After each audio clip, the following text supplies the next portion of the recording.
Swayam Prabha. Digital India. Educated India.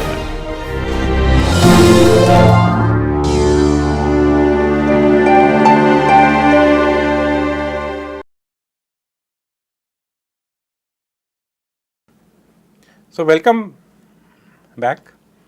I hope you are finding this new way of looking at problem solving exciting. This approach in which we are looking at rule based production systems, and we have seen so far this idea of memory, short term memory, which is made up of working memory elements in a store which is called the working memory, which is indexed with the timestamp. And we saw the idea of rules which have left hand sides which match those working memory elements. The fact that rules have variables make them general, which means that they will not match just one element, but they could match a whole lot of elements potentially. And we have seen how this match is done. So, in this example that we finished with, we said that this rule for assigning ranks says that if the next rank available is R and there is a student who has got marks M who does not have a rank assigned, and there is no student who has got more than M marks, then you are ready to assign rank R to student S. The S is a variable which refers to the student. It could be name, it could be roll number, it does not matter here. So, let us look at the right hand side actions.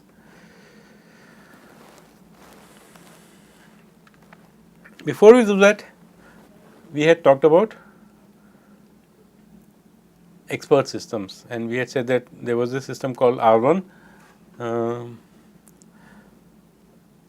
also called XCon because it did configure wax systems, and it had rules essentially of the kind that we have been talking about. So, we are interested in the left hand side of the rule at this moment. So, let us just focus on that. R1, which was within the community called XCon or expert configurer, was a production rule based system written in OPS5 by John McDermott of CMU in 1978 essentially to assist the ordering of DEC wax computer systems, as I have already mentioned, by automatically selecting the computer systems component based on the customer's requirements.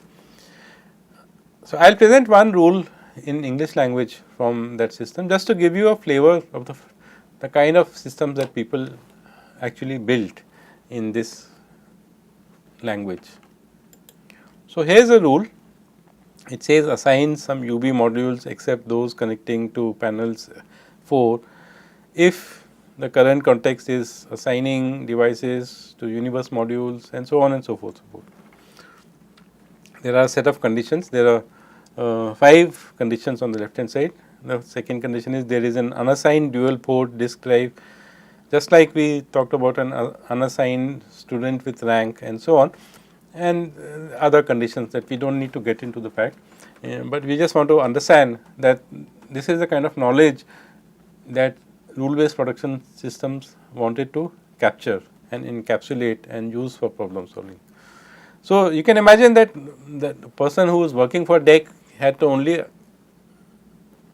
state these rules, and the program R1 would help the salesperson who may not be an engineer configure a system essentially.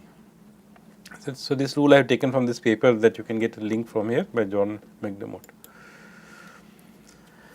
So, we were talking about conditions in the left hand side, which are patterns we said. Let us be a little bit more specific now. As we said, the value field in patterns can have variables and can have Boolean tests essentially. What are the kind of tests that we can have? We can test for equality. So, these are the symbols that OPS5 gives us to check for those tests. So, this is OPS5 syntax. The first one says that same type or equal to, second one says that not same type or not equal to, and the third one says not, third one says same type as essentially. So, these are Boolean tests essentially. So, the value in the attribute field of the rule is same type as the value in the working memory element for the same attribute essentially. Then for integer and floating point data, we can, which is basically ordered data, ordered sets, we can check whether one is less than the other or greater than the other and so on. We have already mentioned this in passing when we said that there is no student who has got marks higher than m essentially, and we had used this greater than symbol there in that particular rule essentially. We can have conjunctions and we can have disjunctions. This conjunction says that conjunctions are enclosed in curly brackets. So, there is one test which says the value must be greater than 3.0 and the second test which says it must be less than 3.5. So, it is an and essentially, the value must be greater than 3.0 and it must be greater than 3.5. You do not have to give a name to that value, all you are saying is that this value, this pattern will match a value which satisfies these conditions, that it is a number which is greater than 3.0 and less than 3.5. We can have disjunctions, that we will have for example, an afternoon tea session in the department on Monday or Wednesday or Fridays, because those are the days when people are more free in the afternoons. It can be expressed as a this thing with in two angular brackets essentially. So, this is a disjunction, either Monday, which means that if the data working memory element matches, has a Monday, it will match, or if it has a Tuesday, sorry, if it has a Tuesday, it will not match, or if it has a Wednesday, it will match, and so on. So, it is a disjunction. We can have conjunctions, disjunctions, comparison, type checking. Now, let us talk about the right hand side.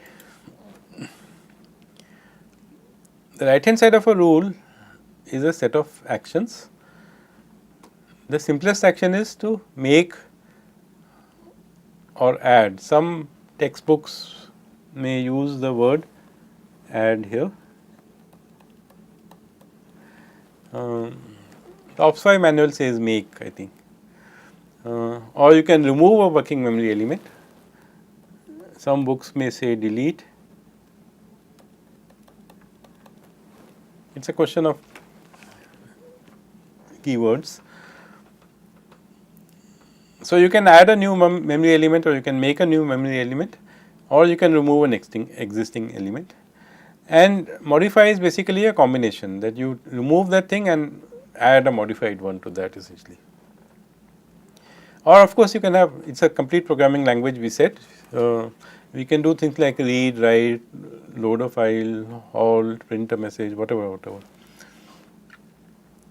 One thing to note is that all actions on the right hand side of the rule happen concurrently, which basically means that the variables that we have matched, they do not change inside the actions, but they will change in the new element that we are adding to the system essentially. So, if you are doing something with a variable, the values that they will have will be the values that were read at match time essentially. So, variable values are from match essentially. So, here is our first rule that we have been talking about, the ranking rule. We have already seen the left hand side. It said that if the next rank available is R, if there is a student S whose marks are M, who does not have a rank, and there is no student who has marks more than M and rank nil. Remember this test we just spoke about, and rank nil. Then what do? You essentially modify the two elements, modify the working memory matching the first pattern in the rule. What is the first pattern? It says next rank is R. What are we modifying it to? We are saying that make it R plus 1. If the next rank was 3, then the next student will get 4, and after that the next student will get 5, and so on. So, here we are basically incrementing that value R. So, as I said, you can imagine that in your knowledge base database, you will have one record which says what is the next rank to be applied, and we keep updating it as and when we keep assigning ranks. And the other thing we do is we modify the second record. So, this 2 stands for the fact that this is 1 and this is 2. This is not written in the rule, but it is understood that that is the second pattern of the first pattern, and give it the rank R. So, what I said here that they are applied concurrently is reflected here. We may have said that modify the rank to R plus 1, but that does not mean that the modified rank will be assigned. The whatever the, supposing this was 2, okay, then this will still get the value 2, and this will now become 3. This will not get a value 3. That is what I meant by saying that actions are applied to data which has already been read essentially. So, in English what does it say? If you have found the record with the highest marks, then assign rank R to the student and increment R essentially. It is a very simple rule essentially. Now, the nice thing about such declarative languages is that you may have a class of 200 students and you may have their total marks, and you have to write assign them ranks. This one rule will do all your job. You do not need to worry about loop, go from first student to 200 student and then do this and so on and so forth. This rule, by repeated application, will assign ranks to all the 200 students, provided when you initialize the system, you say that the first rank to be assigned is 1 essentially. It will take the student with the highest marks, assign him or her rank 1, then the next highest mark, assign the student rank 2, and so on. If there is a tie, then we have not stated how it will be resolved, and one of them will get rank 1, one of them will rank 2, but maybe you can think about how to refine the system, so that if there are 2 toppers in the class, both of them get rank 1 and the third student gets rank 3 essentially. So, nobody gets rank 2, but this system will not do that. Maybe it is a small exercise that you should work on. We said that we can identify which ones to modify or delete using this position in the rule. Alternatively, you can even use variables. So, for example, I can call this record rank, I can call this record total, and I can use those things to say that this is what I want to modify essentially. Remember that modify means I will delete the old record and I will add a new record which has made these changes that we are specified here.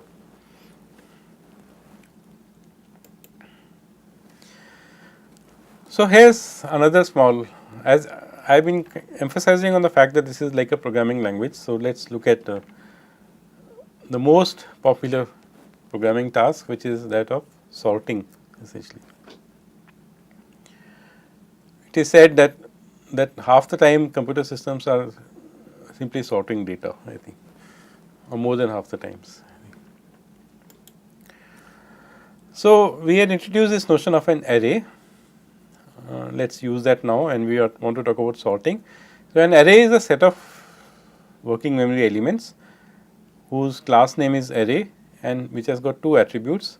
One is called index and the other is called value. The objective is to sort the values in increasing order of index essentially. So, obviously, both have to be of ordered types. So, indexes are typically 1, 2, 3, 4, the first element, the second element, the first row of an array and so on.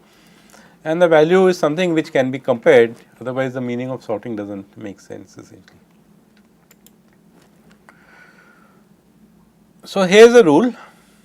What does it do? It basically spots 2 values that are out of place. That is all it does. Try to compare this with other programs you may have written for sorting. You have to worry so much about control essentially, as we will see later next week. Robert Kowalski, who was one of the inventors of the language prologue said a program is made up of two components, logic plus control essentially. Imperative programming languages focus a lot on control, what is to be done next, what is to be done next, and so on and so forth. Declarative programming languages do not worry about control, they worry on the logic part only. Okay. So, I am just writing Kowalski's statement here, but we will revisit this.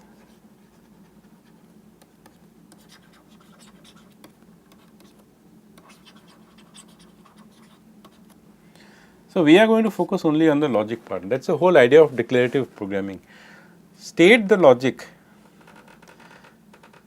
let someone else take care of the control, and that the whole thing is a program. So, here is the logic for sorting. It essentially says what do you mean by sorting, and it says if there are two elements out of place, then exchange them essentially. How does it say that?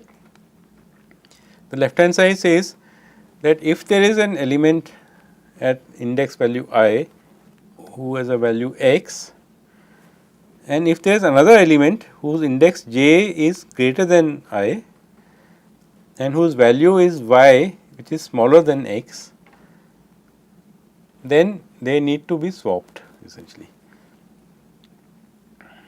because we said that we want them in increasing order essentially. So, if there is a later element which has a lower value, just exchange the two values essentially.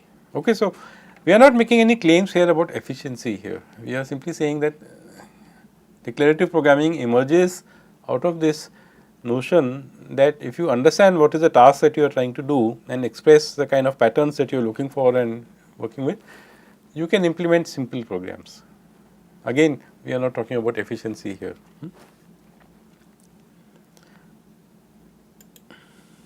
What do? We simply modify the two records, the first one and the second one, and we give them the new values.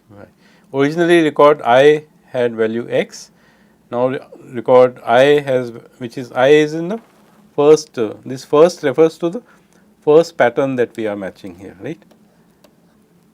This is 1. So, 1 had value x to start with, now it has a value y essentially, and 2 likewise has now got value x, and we do that. So, if we just write this one rule and let our system loose or inference engine do its work, it will eventually end up sorting the elements.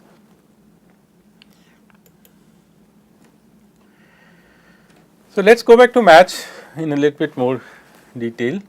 So, by now it is clear to us that a rule as shown here is a collection of patterns followed by a collection of actions essentially, and match operates on the left hand side, which is on the patterns essentially.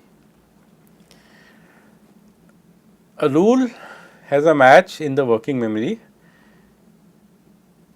if each positive pattern has a matching working memory element, and unsigned patterns are by default positive. So, as we saw in the last rule that we saw, not the last rule, the ranking rule that we saw, the first two patterns had no sign. So, we assume that they are positive, that we must find a matching working memory element for them. It is only when they were negative patterns we put a negative sign there in front of them. So, a rule matches a working memory element if for every positive pattern there is a matching working memory element, and there is no working memory element which matches a negative pattern if there is one in the rule. The sorting rule did not have any negative patterns, so the second thing will not apply, but the ranking rule had. You did not, you said that there should be no student with higher marks. So, this there should be no student is expressed as a negative pattern.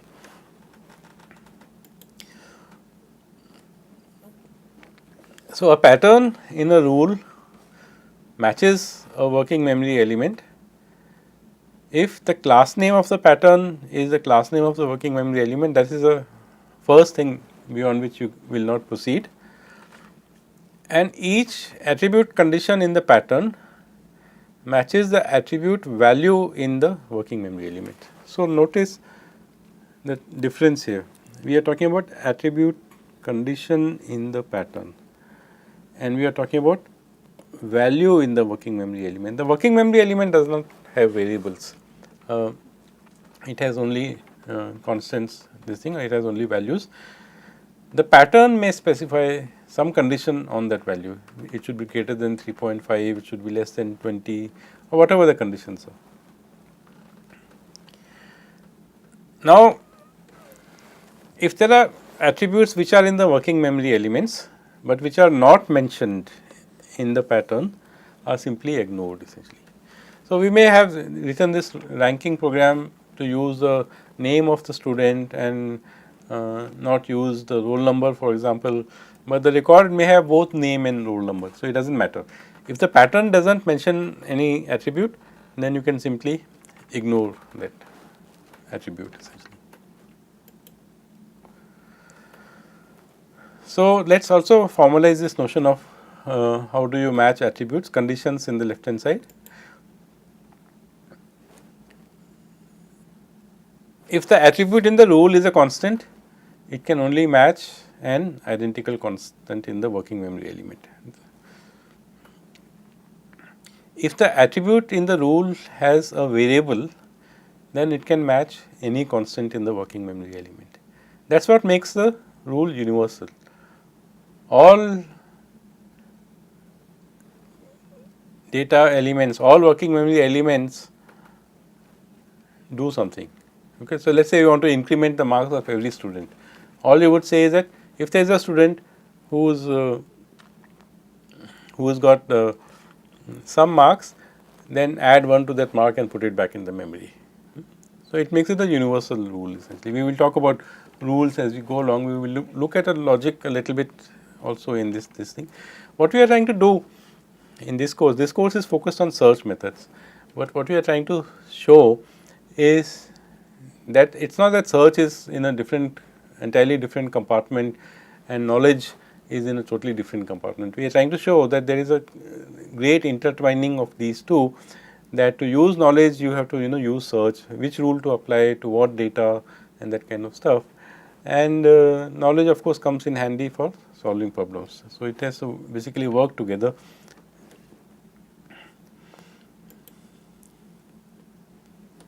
So, we talked about Boolean conditions, equal to, not same type as, or not equal to, and that we have seen already, and here are some examples here. We have already seen such examples. We can say that the variable must be equal to 3, or the variable x and the variable y. Remember, these x and y may be in different patterns or in the same pattern on the rule as well, it does not matter essentially. So, for example, if you wanted to apply this program that I asked you to do as an exercise of, if there are two toppers, to give them the same rank 1, then you could use this condition somewhere there, that if there is another student who has got the same marks as the first student, and you have given the first student a rank 1, also give the second student a rank 1 and increment the rank. The rank, see, after you have assigned the first student a rank 1, you have said the next rank is 2. Now, you see a student with the same marks, you say, okay, give him also or give her also the rank 1, and but still increment the rank to 3. So, in that manner you could use this condition to implement this revised program. We have talked about numbers already, less than, equal to, greater than equal to, and we can write tests which are satisfying those constraints. We have talked about conjunctions and disjunctions. Conjunctions are a series of tests and all of them must be met. So, it must match all tests. Disjunctions are also a series of tests, but as long as it matches only one test, you are happy essentially. So, this takes care of the left hand side of the rule, which is matching. We will talk about conflict sets next, but let us take a short break, time for you to take a breather and digest what we have done, and come back and we will talk about how to construct the conflict set essentially. Okay, so, let us take a break at this point.